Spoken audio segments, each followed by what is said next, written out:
Hello everyone, I'm Ted Oakley here at Oxbow Advisors, and I have a repeat appearance this year by Jim Bianco. Jim was here in the early summer with some really great thoughts, and we had a tremendous amount of people that wanted to see him again, and we wanted to wait until after the election. He's had a lot of good information on the economy and the bond stocks, the election, COVID, and the whole thing. And I think what you'll find today is that Jim has some comments today that'll be really good for you as investors. But Jim, I want to welcome you back. Thanks, Ted. Thanks for having me. Yeah, for sure. Let's kick it off and tell me where you are, where you think we are economically regarding what's going on in the economy relative to COVID and the whole thing. Economically, I think we're in a okay place. Unfortunately, heading to a worse place. And what I mean by an okay place is we've had the V bottom, and it appears that the V bottom is really slowing down and stalling right now in terms of where we're going to go next. It's not reversing. It's just taking its sweet time to recover a little bit more.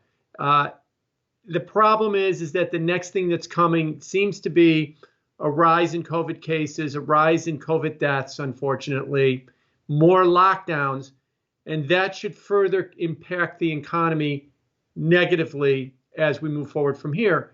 So the next couple of quarters are going to be a real challenge, especially for people that don't work at home, because we're going to start to see some rollbacks. We've already seen the New York City schools close. We've seen schools in a lot of other cities close. We've seen restaurants close as well, too, and we've seen a market decline in people's mobility. They're not willing to travel as much. They're not willing to go out as much as well, too. And that's all going to start to drag on the economy one more time. Well, let's take, you have some things for us on the economy that you put together on GDP and COVID and some various things that you might share with us. Yeah. So what I was going to show you is, let me start with this chart right here. This is GDP, and normally GDP would be around 2.5 or 3% pre-COVID. 3.5 or 4% would be a pretty decent pre-COVID type of period. Now, if you go back and you look at this chart, this is estimates for the fourth quarter, for the first quarter, second quarter, third quarter of 21. So this is Wall Street's guess as to where they think GDP is going to go. This guess was updated yesterday, so it includes all of the vaccine announcements that the economists now understand putting in their forecast. Back in the summer, we were expecting some pretty decent GDP numbers, 7% in the fourth quarter, somewhere around 5.5% in the first quarter, and above 4% for the rest of the quarters. Currently, nothing is above 4%, and all of the numbers have been moving lower. Now, normally, 3.5%, 4% growth would be really good. But the problem is, as the next chart shows, here's the economy. Here's real growth in the economy. The natural natural tendency for the economy is to always expand. It should always be expanding. There's more people coming into the economy. The population is constantly growing. This chart here shows you a drawdown. What that means is how far off of the high is the economy. Every time the economy dips, you have a shaded area, which is a recession. So those are the recessions. This goes back to World War II, this chart. Here's the last recession, the Great Recession of 2009. The economy contracted by 4%. That was the worst we've seen since World War II. By the second quarter, because of COVID, it contracted 10%. And it's currently still 3.8% off of its high. Now, why did I bring that up? In order to get back to the old high, just to get back to the old high, it's going to take all of next year with those 3.5%, 4% growth rates.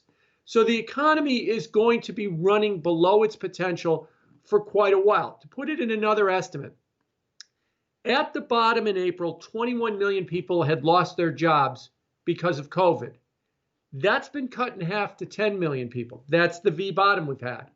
If you go by Wall Street's estimates, updated through yesterday, they know we've got the vaccines coming. Still, almost 5 million people will have lost their jobs from COVID and not get them back at the end of 2021. That's what I mean by that. We're going to be stalling out and we're going to be slowing down. We're not reversing, but we are going to be taking a lot more time to get back to some kind of pre-COVID level.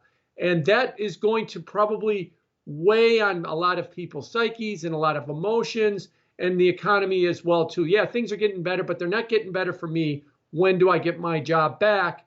That's going to be a real problem, I think, as we move forward through 2021, especially once the vaccines start and then people start asking that question all the more. Why am I not getting my job back? And it seems like it's going to take a little bit more time than everybody's hoping right now. And how do you see COVID affecting that? I mean, how would you think that would play in? Well, COVID is a real problem on two fronts. On one front, people are very aware of what's going on with COVID. Let me show you my COVID chart here real quick. There's the last case count for COVID. And we're up to around 155,000 cases a day. We peaked out last summer at 75,000 cases a day. And in the spring, we peaked out at 40. So we practically doubled from the summer and we practically doubled again. People know this. They know what's happening with COVID. And as the case count goes up, there is a natural reaction within the mobility data. What's mobility data? Apple and Google, they have location services. This is my phone. They have location services on your phone. They actually can track how much your phone moves around during the day. And they don't publish that data individually. They do publish it in aggregate. And we could see that as case counts go up in certain regions, the amount that people move around goes down. They just stay home. They're just afraid to go out because of the case counts as well, too. Then you add in governments react. Now, whenever I talk about cases, a lot of people will say, well, yeah, but the positivity rate is this and the death rate is that, and the therapeutics are getting better and it's not as lethal. All that's true. All that's true. And I would argue to you that maybe this version of case rises is not as bad as we've seen in the past. But the fact of the matter is the fastest way to become an ex-politician is to watch the case counts double and then just say, hey, there's nothing to this. It's just the flu. Everybody go out and have a good time. So they will naturally close the schools, close the restaurants as well. So that will drag on the economy too. As I like to say as an economic forecaster, I'm not here to moralize whether it's right or wrong. Should they be closing the schools or closing the restaurants? I'm here to say that's what they will do when the case counts go up, and that will drag on the economy as well. So it's a twofold thing. It's not just we're waiting for the governor or the mayor to tell us we can't go to restaurants. People know that case counts are coming up and they'll just naturally not want to go in the first place. And then after that, we'll see some kind of reaction from government. I'm going to switch now. One of the things you made early on, one of the very first people to do this, were to talk about inflation returning. Yeah, people talked about it, but everybody said, no, that's 3 years from now. Don't worry about it. Fed's going to take care of everything. But yeah, you were early, some months back, and said, hey, we're going to start reinflating again. And you might talk about some of that and then share some of those graphs you have on that. Yeah, so inflation is a interesting thing to talk about. And let me start by showing you this chart right here. And what I want to point out when I talk about inflation, this is core.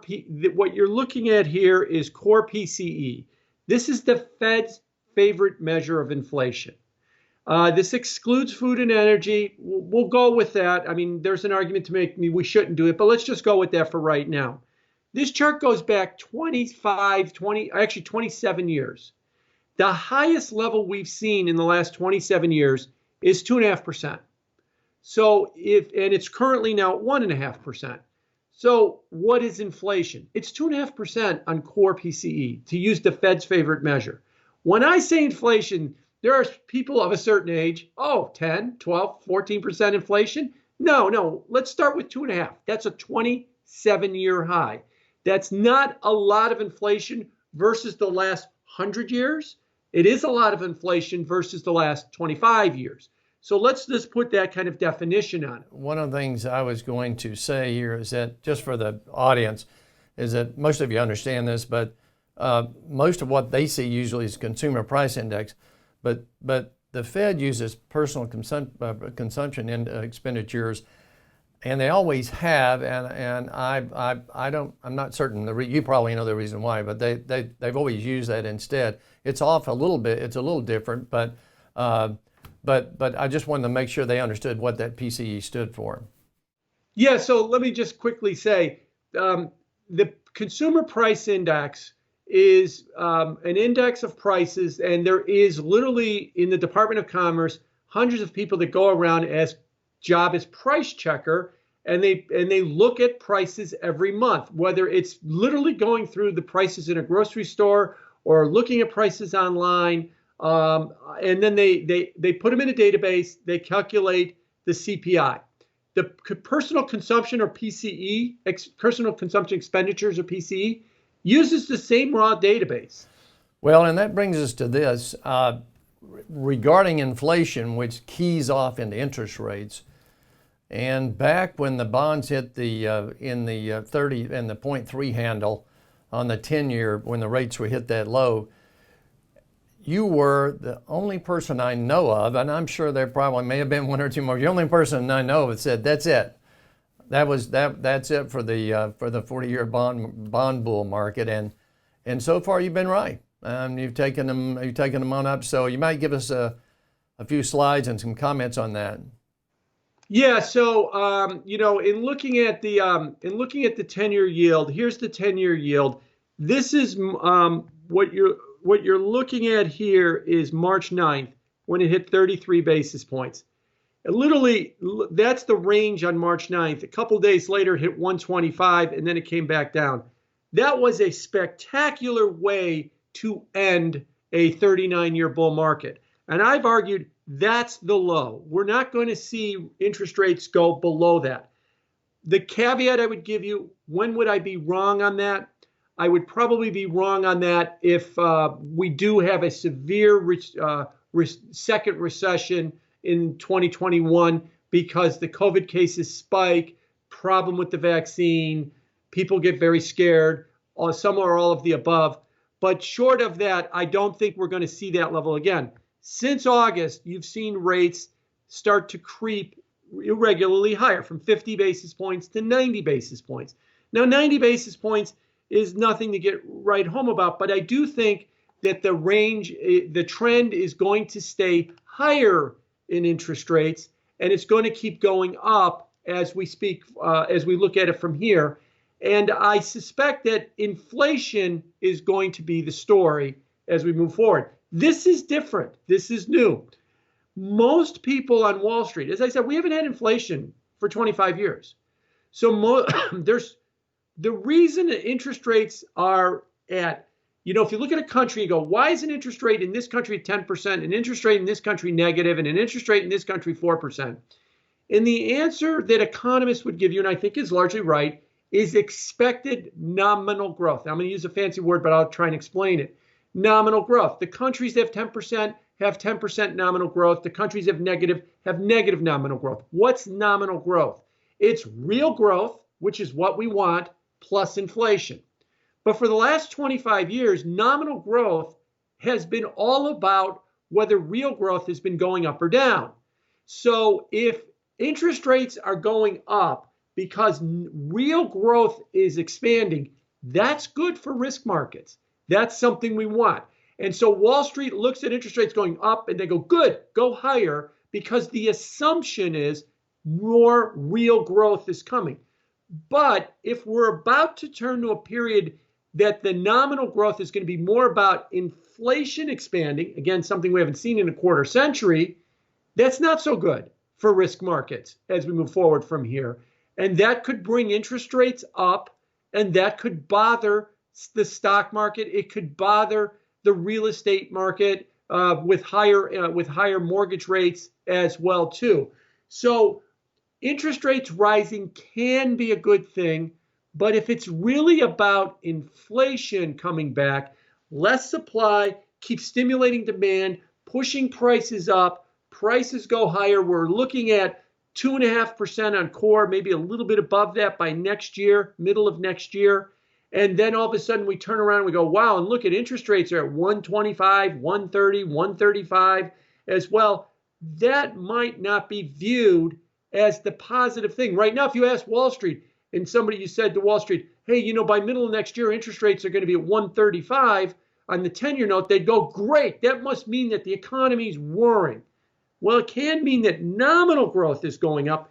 And the question is, in that mixture of real and inflation, what part of it's driving it? And what I fear is it's going to be the inflation part that's going to be driving it in 21. And so, relative to that, I'm assuming you would think that the longer term rates, which they would go up 1.5% as well. Yeah, I do think that they would and they could. And not to get too bond mathy on you here, especially for investors, to talk about duration and convexity, and I'll throw out those fancy terms and I'll kind of give you an English language explanation for it. When interest rates get very low, a move from 90 basis points to 1.5, people might think about, oh, well, let's see, if my mortgage rate goes up or my car rates go up by 60 basis points, that's no big deal. But if you do the bond math and go, how much does a bond portfolio at very low interest rates lose when you go from 90 basis points to 1.5, it can be 3, 4, 5% on the long end of the curve. It can be rather substantial because of when interest rates get low, little movements in interest rates produce big movements in the price of the bond. That's called convexity. So from a bond investor standpoint, say move to 1.5% is a big deal. From a borrower standpoint, maybe you're borrowing for a business or a venture, and you might say, well, if the rates go up 0.5%, no big deal. Yeah, because your expected return is much higher than that, and that's not going to change it. But if you're talking about a bond portfolio, that does matter. And the other thing I'll ask you real quickly is on the Fed, if they start to see the rates going higher, okay, which they can't control the long bond market, at least not yet anyway. And if they start to see those rates move higher, they sort of get stuck between a rock and a hard place, I think. But you might comment on that. Yeah, so on the one hand, the Fed wants interest rates to kind of creep higher because they think, like everybody else, it's a sign that real growth is coming back because they don't believe that inflation is going to return. And remember, I'm giving you a forecast of inflation. Hasn't quite shown up yet, but my bet is that in 6 or 9 months, it will, and then that will produce those higher rates. So the Fed sort of wants interest rates to go up because it shows real growth in their mind, but they don't want them to go up too much. So they're going to try and walk this fine line of say, you know, we're going to let the interest rate market kind of creep higher because that's a good thing, but not too much. We've got all of these tools that we could use to try and manipulate the level of interest rates. One of them is that they are currently purchasing $120 billion a month of fixed income securities, 80 billion of treasuries, 40 billion of mortgages. They could extend the duration. They could buy more 10-year notes and more 30-year bonds as opposed to buying 2-year notes. They could talk about, and there's chatter that in the December meeting, the Fed might move to extend its duration, just buy more bonds to help kind of manage that. The other one is they could go to yield curve control, which is just simply, that's just price fixing. They'll just set a level for the front end of the curve. They'll say the 2-year note's now 10 basis points. The 5-year note's now 25 basis points. And they'll try and fix those levels. And then they'll buy and sell 2-year and 5-year notes in levels necessary to make sure that they stay at those levels. So that's what the Fed will attempt to do. Now, let me just quickly mention, the Fed can do that, and it can work as long as the market is not spooked. I've used this metaphor many times. Think of the Fed as a post in the ground, and if they put their post in the ground at 25 basis points, the 5-year note. And the market is a big 1,100-pound horse tied to that post. As long as that horse is not worried about anything or not spooked, it just stands there, tied to that post, and it doesn't go anywhere. That's what the Fed wants. You spook that market in any way, and in this metaphor, that's inflation, spooking the horse. that horse will rip that post right out of the ground and it'll run away or run wherever it wants to run when it's scared. So yeah, the Fed can have all these tools, and you'll hear Wall Street talk a lot about, well, the Fed won't let rates go up. Okay, that's true until the market gets worried that there's a thing called inflation, and it'll act like that horse, and it will just go, and it doesn't matter what the Fed does. We've seen this with other central banks like the ECB and the Bank of Japan when they've tried to do yield curve control and all of these other events. When their markets got spooked, they just went. And whatever the central bank tried to do could not stop it. So yes, they can, to a point, control these markets. And that point is when the markets are afraid of imbalances like inflation, and then they'll take over. It doesn't matter what the Fed can do. So that's the fine line that they're going to try and walk here as we move into 21. And you know, Jim, you have one slide in there relative to commodities and the rate interest rates themselves. But I'm this is a question for you. But do you see those commodities following in and probably staying fairly strong in 21? Yeah. So usually, and that's this slide I think you're talking about here. The orange line is the commodity index. The orange line is the commodity index right here, and the blue line is the 10-year yield. Now, normally, they move together with each other. So it's not that you could use one to predict the other one. They sort of move in tandem, and so you expect them both to generally go up and down together. But as I've shown here with the box, there's been a big break in that. Commodity prices are moving higher and have continued to move higher. Interest rates have only recently started moving higher, but not as much as you would have suggested from commodity prices.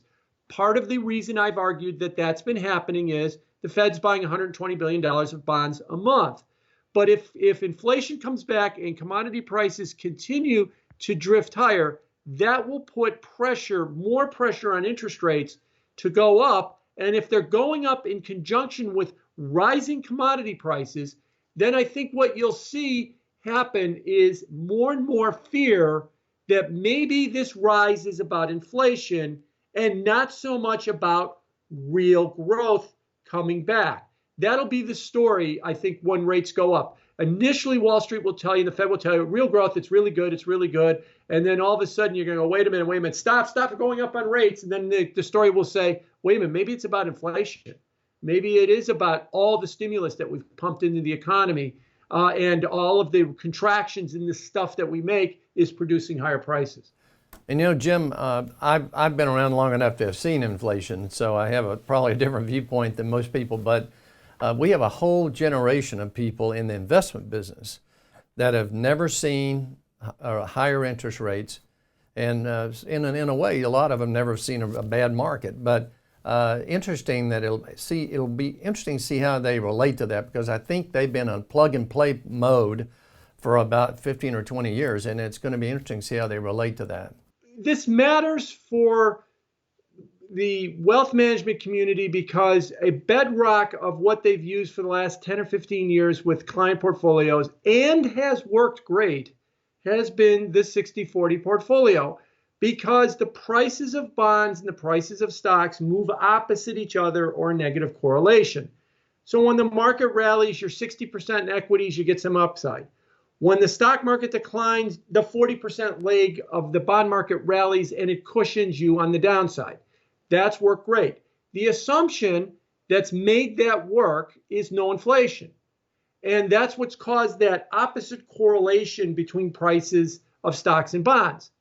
If you get inflation, and we looked at inflationary periods like in the 70s and 80s, the correlation between stocks and bonds moves together.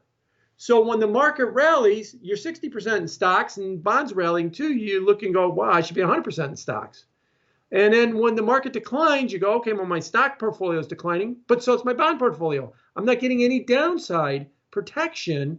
Might as well not be in the market at all. So that is where I think the inflation story is going to matter, at least initially, is in that portfolio construction idea of a 60-40 portfolio and whether or not that still works. Currently, the evidence is mixed. It might be breaking down. It might not be breaking down. It's still a little too early to tell, but also remember, inflation is just a forecast. It hasn't actually materialized just yet, which I think it will as we move forward into 2021. And that brings us to this sort of on a last subject, and you have a couple of really good slides on the S&P 500, the stock market here.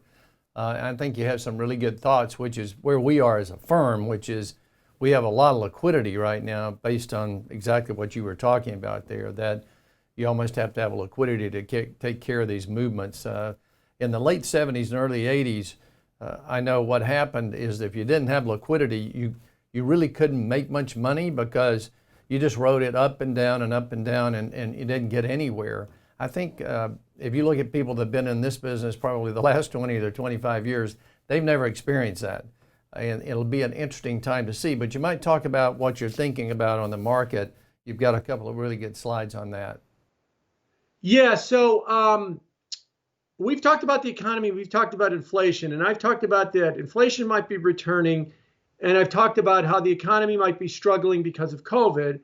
That might lead one to believe that the answer is, well, the stock market shouldn't be doing well in that kind of environment, but it is. It's rallied back to its all-time highs.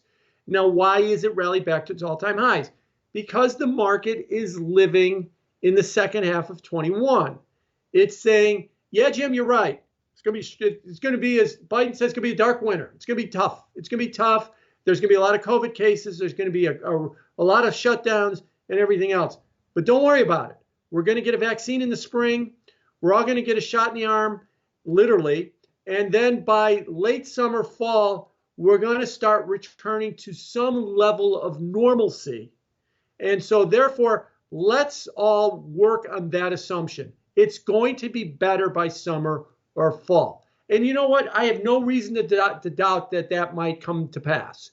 That, by summer or fall, we're going to have some kind of vaccine or maybe herd immunity or maybe a combination of the two, and that we could start returning to normal at that point. The problem is the stock market is starting at a level of very high, if not overvaluation. The forward PE ratio is 25. That is the last time we saw that level or something like that level, and the only time was the bubble peak of 2000. So the idea here is that things are going to get better. I agree. We might be behind this by the second half of 21. I agree. And so therefore, let's all, party like it's 1999 because it's all going to be all better. Hold on a minute. We're already at those 1999 levels that we were at when everybody understood, oh yeah, I understand why we had that bubble peak in 2000. The market got to these unsustainably high valuation levels. Well, we're there now. And if you look at Wall Street is expecting us to stay there.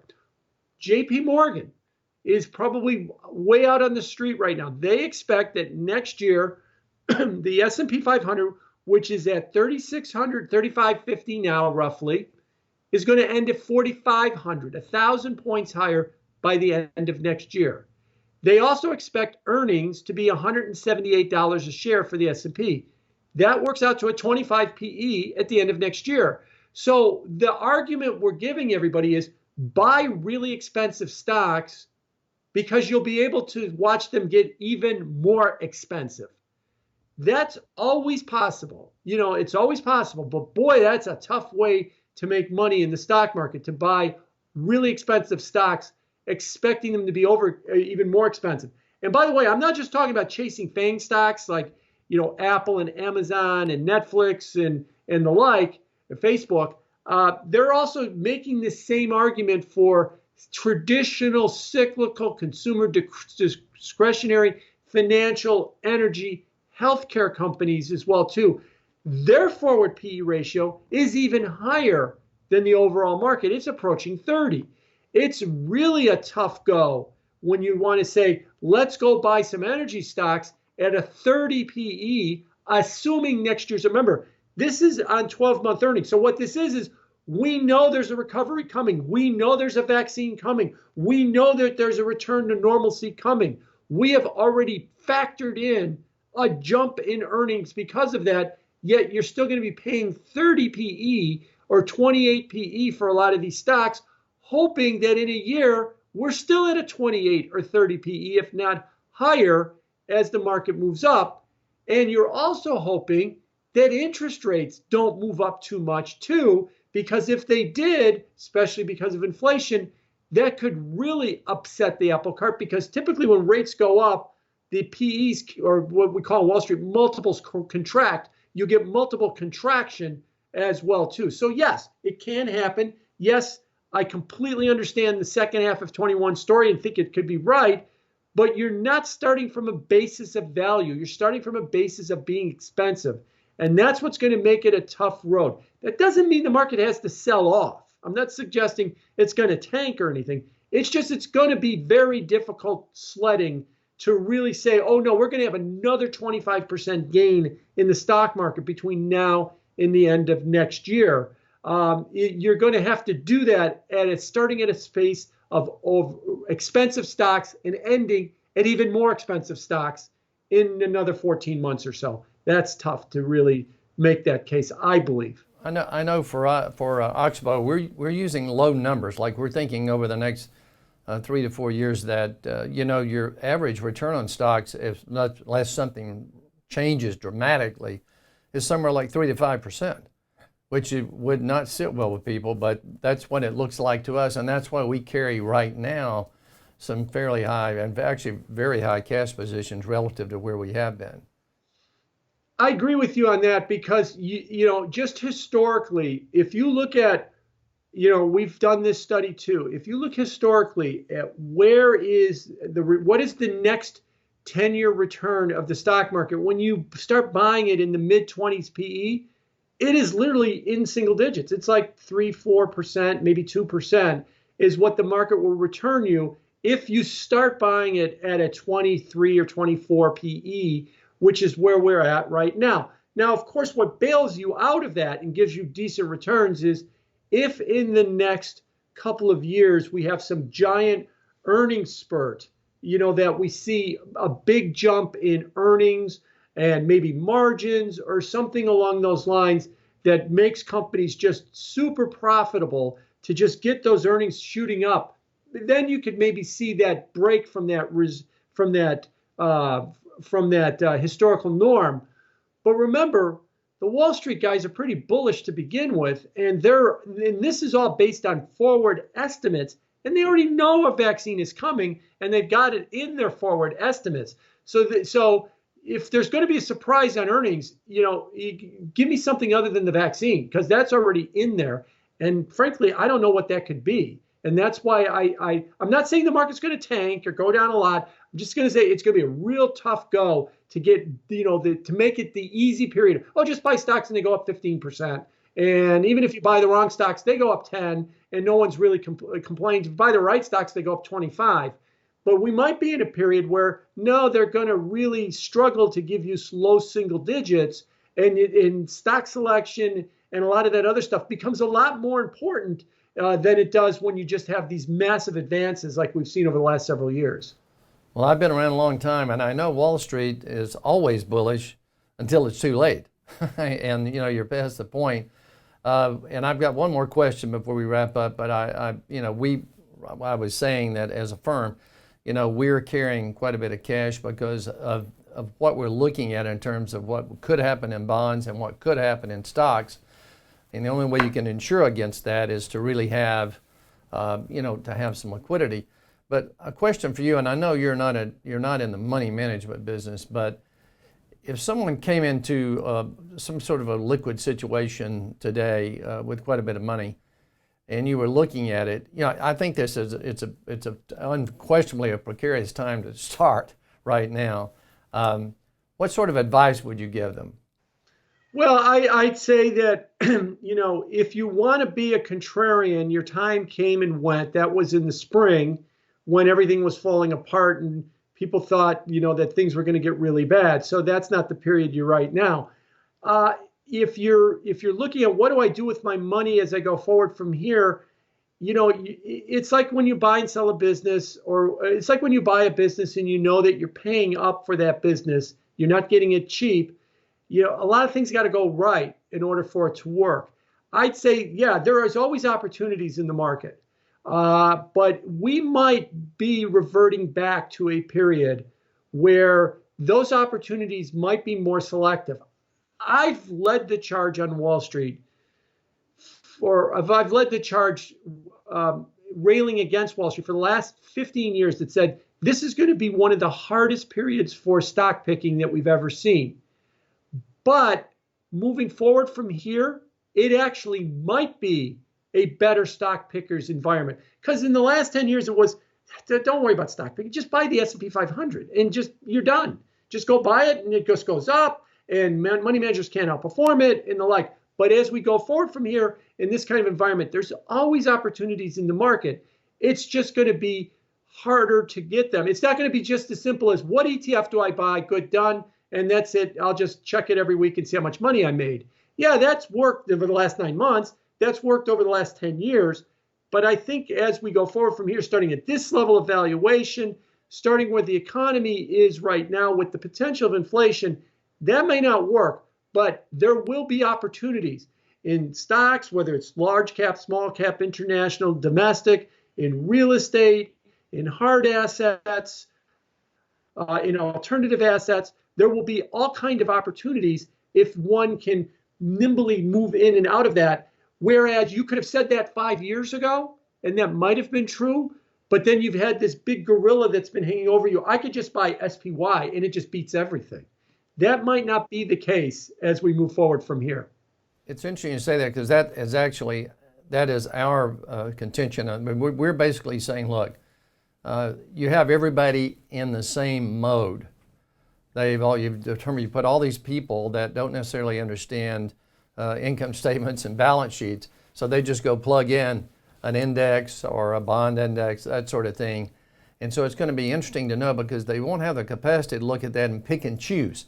Because if for example, between end of 1975 and 1983, the market corrected back and forth 20% every year, every single year.